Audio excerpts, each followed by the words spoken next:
It was good to see Joey Anderson have that 4-goal, 5-assist game for the IceHogs last Sunday against the Chicago Wolves. He's had to push the reset button a bit on his career after getting waived by the Blackhawks recently.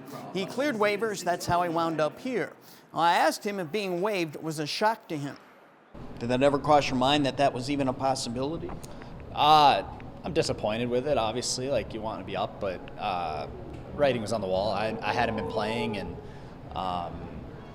at a certain point you got to play, and so you hope it doesn't happen, but at a certain point you're like, it's probably going to be the move that happens. The IceHogs are in the heading power protection. Power play. Make heading your next power play.